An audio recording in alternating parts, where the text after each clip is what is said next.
Welcome to all class 11th students. और last turn पे जो हमने डिस्कशन किया था उसमें आपको मैंने जो है बेसिक्स ऑफ डायमेंशन एनालिसिस बताई थी, यानी कि फंडामेंटल यूनिट्स क्या हैं, डेरिवेट जो है डिराइव यूनिट्स क्या हैं, सप्लीमेंट्री यूनिट्स क्या हैं, देन फिर डायमेंशन क्या है, उसको कैसे फाइंड करते हैं।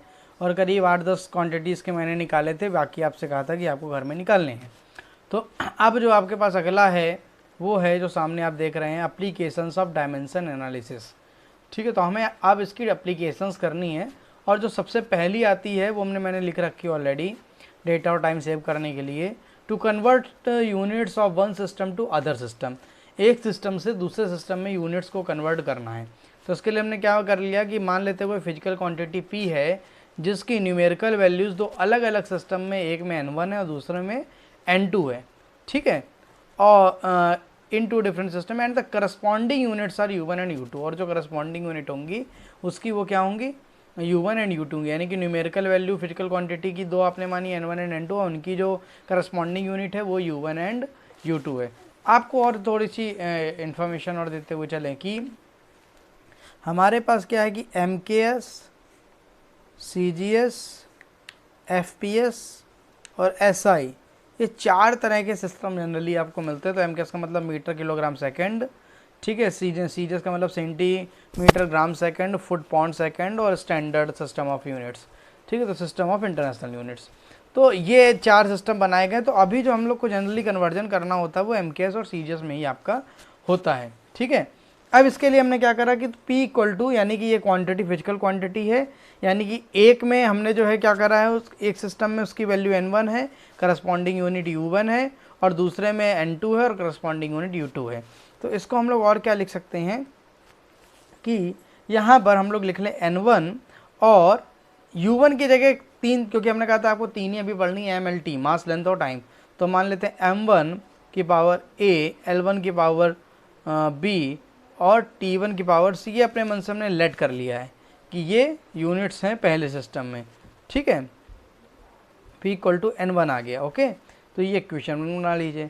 फिर सिमिलरली P इक्वल टू जो N2 है, तो N2 में M2 की पावर A कर दीजिए, L2 की पावर B कर दीजिए और T2 की पावर C कर दीजिए। इक्वेशन नंबर कितनी हो गई, 2 हो गई। अब ध्यान से देखें तो आप बराबर करना चाहे तो कर सकते हैं, N1 M1 की पावर A, L1 की पावर B, T1 की power C equal to N2 M2 की पावर A, L2 की पावर B और T2 की पावर C। ठीक, अब इसमें हम लोग क्या करते हैं, यहाँ पर चाहें तो हमें अगर N2 की वैल्यू निकालनी है तो हम क्या कर सकते हैं, तो N1 तो बना रहेगा। अब M1 अपॉन M2 की पावर कॉमन हो गई, A हो गई यहाँ पर।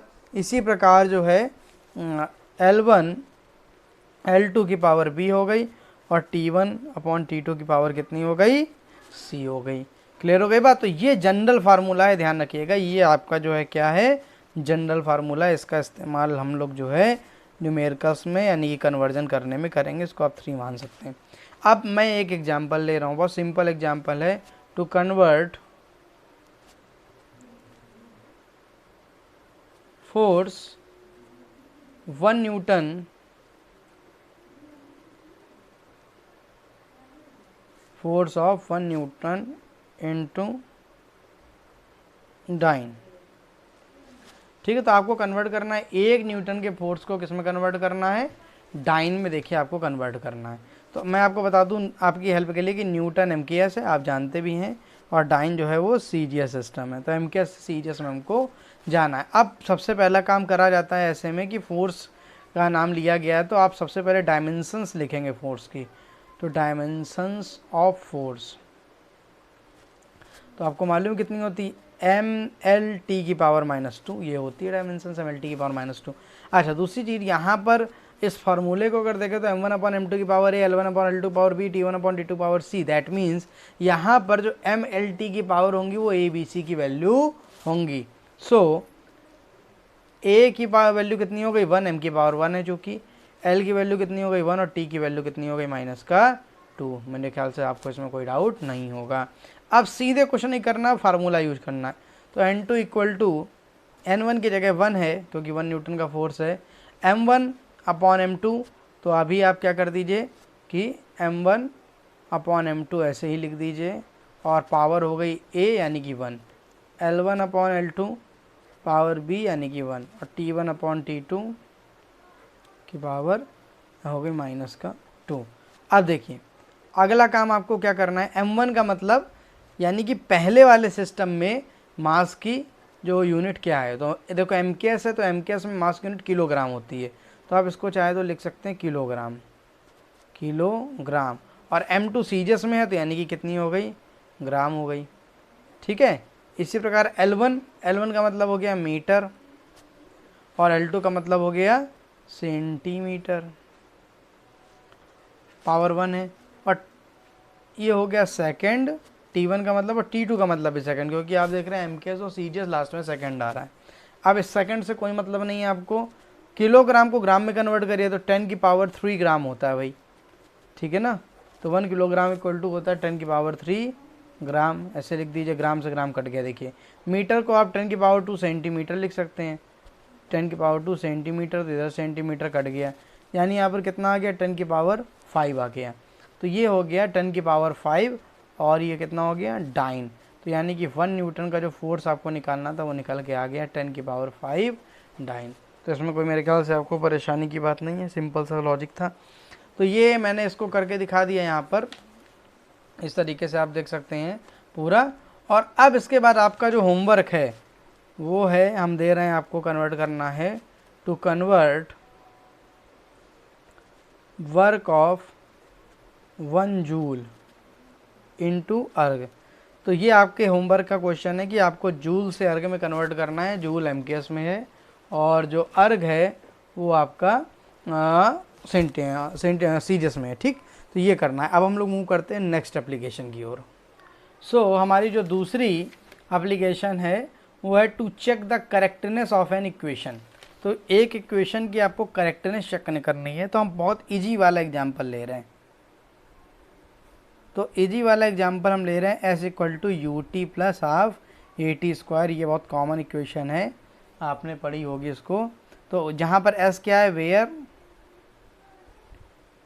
S डिस्प्लेसमेंट है, U इनिशियल वेलोसिटी है, V फाइनल वेलोसिटी है,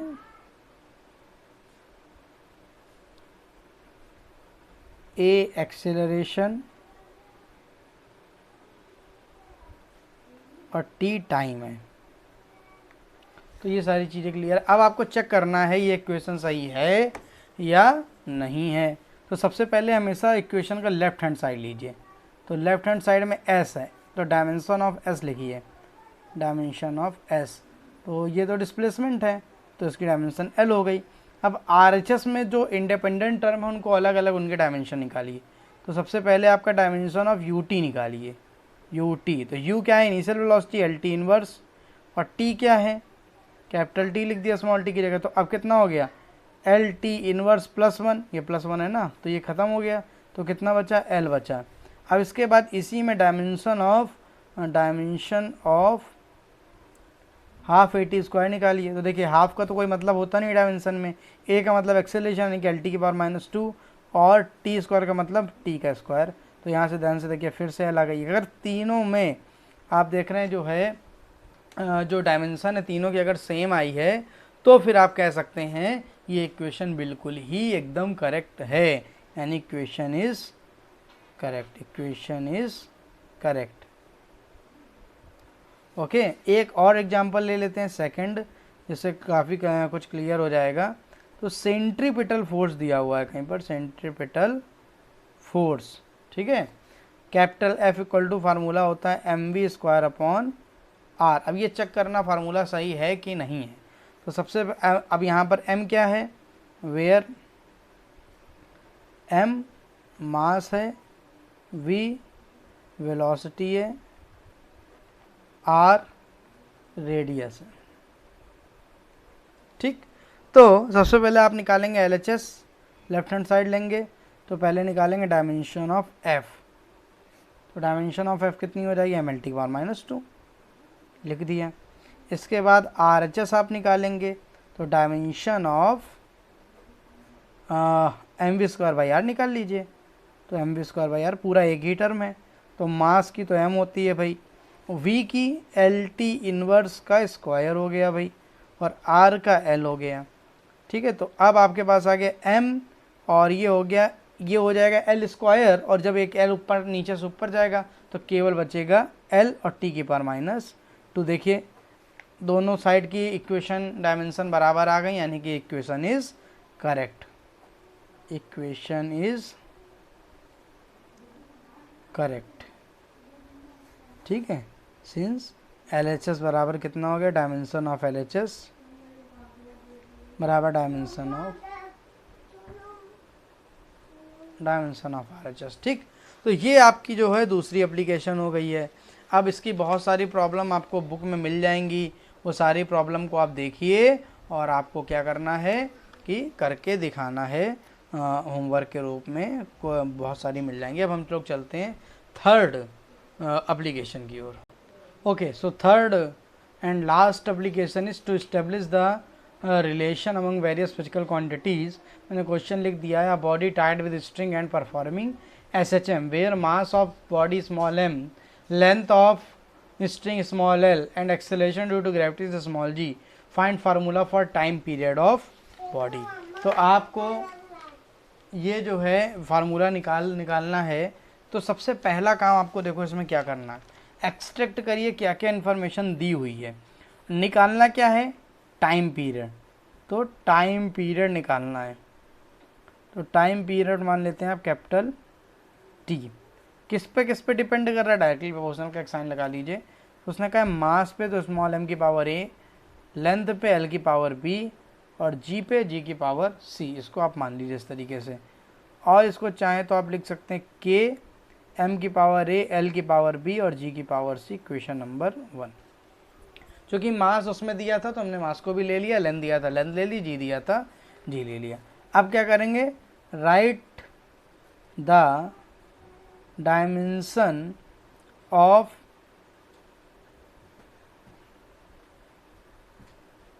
T, M, L and G। तो सबकी डायमेंशन लिखना है। तो डायमेंशन लिखने के लिए T की डायमेंशन तो कितनी हो गई भाई, T हो गई, K को भूल जाइए कांस्टेंट है थोड़ी देर के लिए। M की डायमेंशन कितनी हो गई, कैपिटल M हो गई, इसकी पावर A हो गई। L की डायमेंशन कैपिटल L हो गई, इसकी पावर B हो गई। G की पावर LT की पावर -2 हो गई, और यहाँ पर कितना लगा दिया आपने, पावर में C लगा दिया। अच्छा, अब क्या करते हैं, देखिए इधर M, L, T तीनों दिख रहे हैं, इधर केवल T है। तो अभी हम यहाँ पर क्या करते हैं कि M की पावर 0 मान लेते हैं, L की पावर 0 कर देते हैं और T कर देते हैं। यानी कि हमने M की पावर 0 मान ली, L की पावर 0 मान ली, और यहाँ पर लिख दिया साथ में T। कोई फ़र्क नहीं पड़ा, जिसकी पावर 0 उसकी वैल्यू 1 होती है, आप जानते हैं। और यहाँ पर भी एक ब्रैकेट कर लीजिए, तो M की पावर A हो गई, L की पावर B प्लस C हो गई, क्योंकि यहाँ पर L की पावर B है, L की पावर C है, मल्टीप्लिकेशन में पावर ऐड होती हैं। और T की पावर कितनी हो गई, -2C हो गया भाई। अब क्या कर दिए, करिए compare powers of M, L and T। ठीक, तो M, L, T की पावर को कंपेयर करना है। तो यहाँ देखिए M की पावर A है, यहाँ पर 0 है, तो A की वैल्यू कितनी आ गई भाई, 0। यहाँ पर L की पावर B प्लस C है, यहाँ पर 0 है, यानी B plus C equal to कितना हो गया, 0। तो आप इसको चाहें तो B इक्वल टू -C भी लिख सकते हैं। यहाँ पर T की पावर कितनी है, -2C है, और यहाँ पर T की पावर कितनी है, 1 है, तो 1 कर दीजिए। तो C की वैल्यू कितनी आ गई, -1/2 हो गया है। देयरफॉर अगर B की वैल्यू पूछे तो -C है, तो यानी कि +1/2 हो गया, यानी A, B, C सबकी वैल्यू यहाँ पर निकल आई। तो putting the values of A, B, C इन 1, तो A, B, C की वैल्यू को 1 में कर दीजिए। तो देखिए क्या हो जाएगा, T इक्वल टू K लगा रहने दीजिए, M की पावर 0 हो गया क्योंकि A की वैल्यू 1 निकली है, सॉरी A की वैल्यू 0 आई है। L की पावर 1/2 हो गई, ठीक है, देखिए L की पावर B है तो B की वैल्यू 1/T है, और G की पावर -1/2 हो गई, क्योंकि देखिए C की वैल्यू -1/2 है। अब M की पावर 0, इसको हटा दीजिए, तो यहाँ पर आ गया TK, और अगर आप ध्यान से देखें तो √L/G, इसको हम इस टर्म को ऐसा भी लिख सकते हैं, और प्रूफ हो गया। जो हमें फार्मूला इस्टेब्लिश करना था इस्टेब्लिश कर दिया था। अब इसको बाई डेरिवेशन और बाई जो है एक्सपेरिमेंट्स, जो K की वैल्यू आती है वो 2π आती है, तो आप K की वैल्यू यहाँ पर चाहे तो 2π लिख सकते हैं, नहीं तो आप ऐसे लिख के भी छोड़ सकते हैं। तो मेरे ख्याल से ये एप्लीकेशन भी समझ में आ गई होगी, इस पर भी बेस्ड आप 2-3 न्यूमेरिकल प्रैक्टिस कर सकते हैं। तो अब आपका अगला काम है इसकी प्रैक्टिस करना, प्रॉब्लम्स को प्रैक्टिस करिए, और उसको प्रैक्टिस करने के बाद साथ में ही मैं नेक्स्ट टर्न पे जब बात करूँगा तो इसके न्यूमेरिकल एक्सरसाइज मैं खुद करूँगा आपके सामने, कुछ प्रॉब्लम सॉल्व करेंगे हम जो आगे एग्ज़ाम में भी आ सकते हैं। एंड सेकंड है कि आपके अटेंडेंस के लिए कमेंट बॉक्स में अपना नाम लिख दें, तो जिसकी वजह से आपका अटेंडेंस भी एक तरीके से कंप्लीट हो जाएगा। तो बहुत जल्द हम लोग इसके फाइनली कुछ न्यूमेरिकल्स लगा के चैप्टर क्लोज करके आगे बढ़ेंगे। तब तक के लिए नमस्कार।